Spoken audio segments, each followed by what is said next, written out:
This is Only a Game. I'm Karen Given. Whitey Von Nita played one season in the NBA. A real name's Stanley, but no one ever called me that, I think, while I was playing. He's the oldest man alive to have played in the league. I'm 97. In 1947, Whitey was approached by Leo Ferris, owner of the National Basketball League's Tri-City Blackhawks. Ferris offered Whitey a $2,000 signing bonus to move from Lancaster, Pennsylvania to Moline, Illinois to play ball. We hammered out a deal, and I finally went and played for him. At the time, the National Basketball League, or NBL, was facing competition from the BAA, Basketball Association of America. The upstarts, Whitey calls them. Each league was trying to put the other out of business. But Whitey says the players weren't worried. No, we were happy for it because we figured they'd be trying to get ball players and the price of our contract would go up. In August of 1949, the two leagues merged, and in October, newspapers announced the upcoming schedule. NBA opens October 29th. The Tri-Cities Blackhawks will meet the Denver Nuggets in the first game in the history of the new National Basketball Association. The NBA, a merger between the BAA and NBL, will have 17 teams to be split into 3 divisions. Whitey played for the Blackhawks, so I figured he'd still remember what he was doing 70 years ago this week on October 29th, 1949. That was the first game in the NBA. I didn't play in that game, but I played in 1949 in the first year of the league, you know. So were you there for that first game, just not on the court? Well, I wasn't. Our team didn't play in that game at all. Oh, okay. Whitey was so sure, I figured I must have been wrong. But I looked it up. Whitey's team definitely played in that game, and so did he. In the paper the next day, Whitey Von Nita was listed as the second highest scorer for the Blackhawks, with 14 points.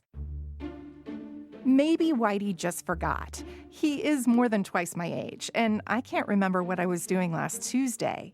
Or maybe there's something else going on. Because for the past 6 decades, the NBA has been celebrating a different birthday. In a move some sports historians have suggested might be an intentional erasure of one of its 2 founding leagues, the NBA has instead celebrated this game, played 3 years earlier on November 1st, 1946. Basketball makes its debut in Toronto as the New York Knickerbockers and the Toronto Huskies white jerseys tangle. Help me out. When was the first NBA game actually played? The first NBA game in history was played on October 29th, 1949, Karen. Sean Kirst is a columnist for the Buffalo News, and back in August, he wrote about this discrepancy over the league's founding date. Was it 1946 or 1949? So if the first NBA game was 70 years ago this week, why did the NBA tell you that they're getting ready to celebrate their 75th birthday? So can I back up and just kind Please of give do. you the... Oh, okay. So the deal is many years ago in Syracuse, a woman calls me and says that her husband deserves a lot more credit in basketball history, particularly with the 24-second clock, and it was Beverly Ferris. And if this is sounding a little familiar, it's because Sean helped tell the story of Beverly, her husband Leo, and the 24-second clock on our show a couple years ago. And I go to her house and she pulls out a grocery bag full of clippings and those old scrapbooks. And so I'm fishing through this grocery bag and I pull out a yellowed clipping that shows Leo, Ike Duffy of the Anderson Packers, Ned Irish of the New York Knicks, and Walter Brown with Maurice Podoloff, the first president of the NBA, and they're surrounding a basketball on August 3rd, 1949, and this article says this is the birth of the NBA, and I'm stunned.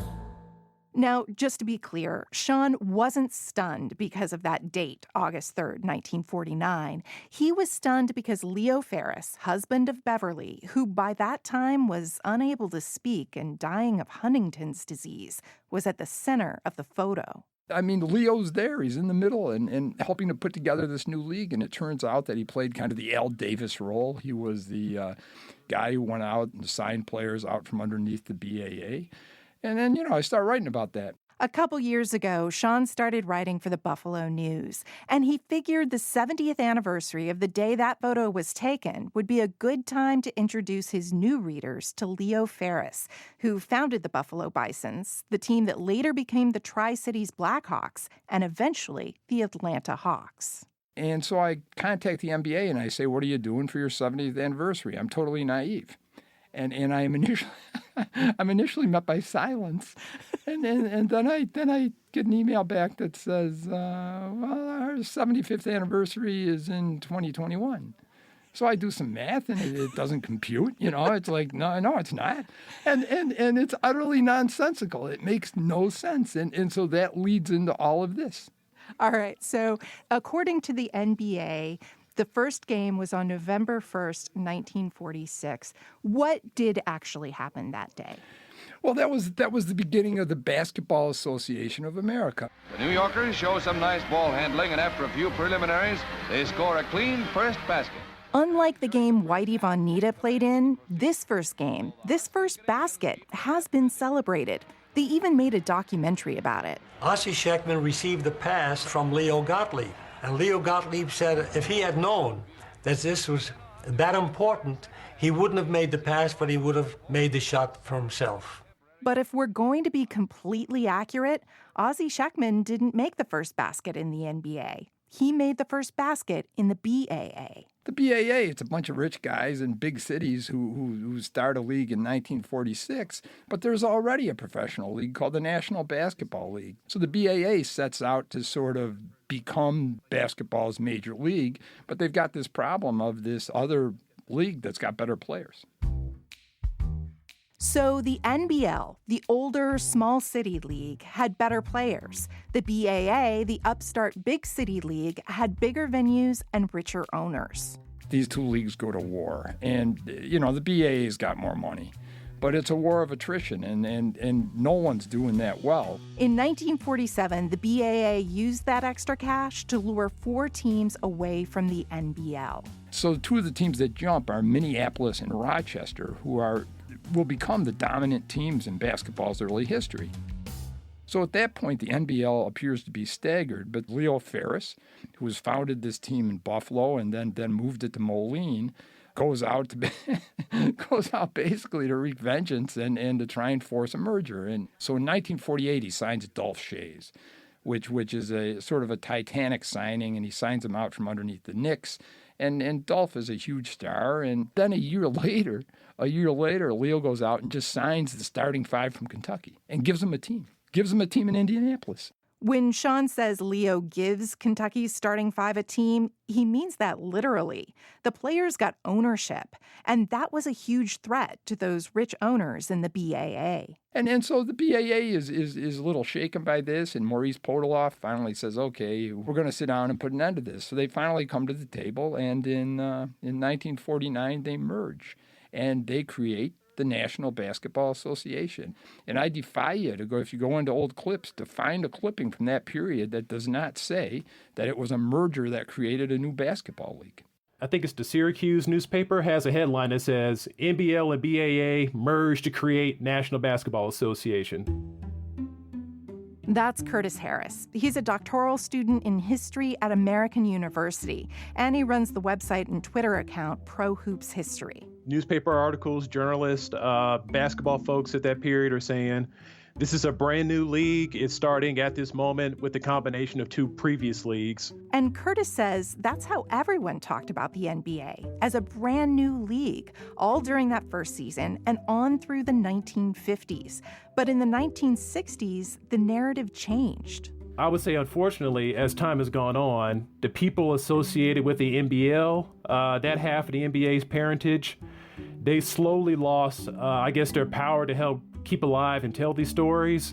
And the folks from the BAA side of things, they got greater and greater power over the narrative and have been able to just, in essence, rewrite the origins of the NBA. Former NBL teams won the first 6 NBA championships.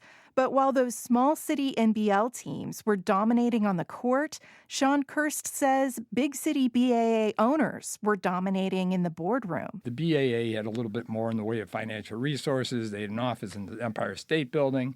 So Podoloff remains as president. And it's interesting, Podoloff had some, the quote like, "we'll bury you" or something like that. And they did it historically.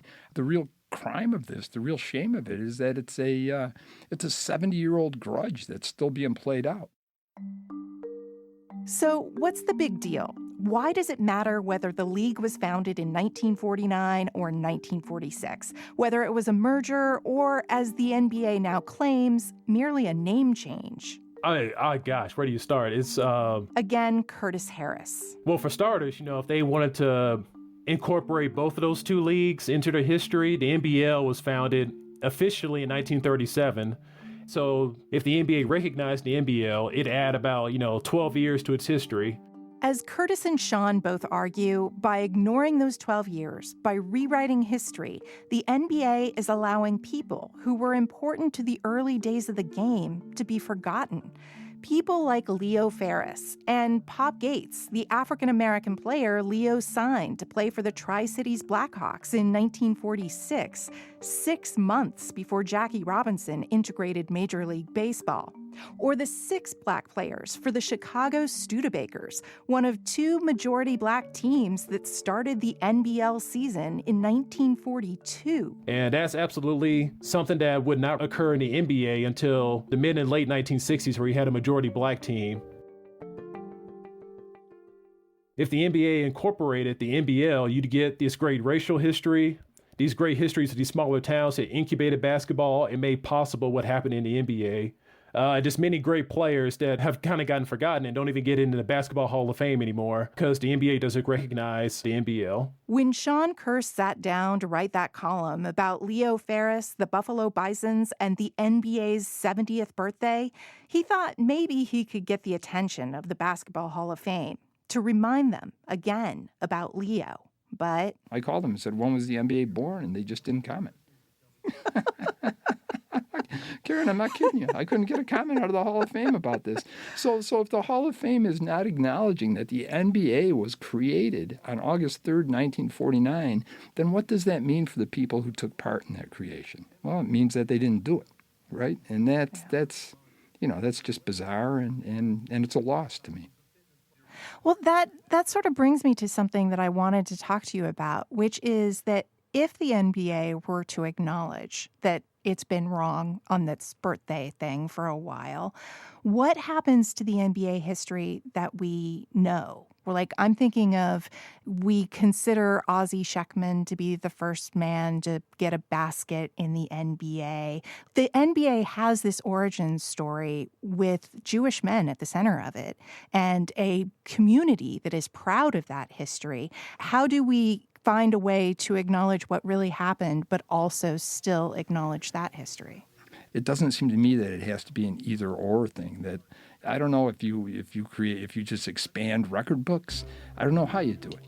You just open the door. The BAA was an incredibly important seminal basketball league. That's true no matter what. And it led to the creation of the NBA, as did the NBL. So there's no disrespect in making that point and just saying, hey, on this moment in time, this is when this new league was born. You're listening to Only a Game from NPR.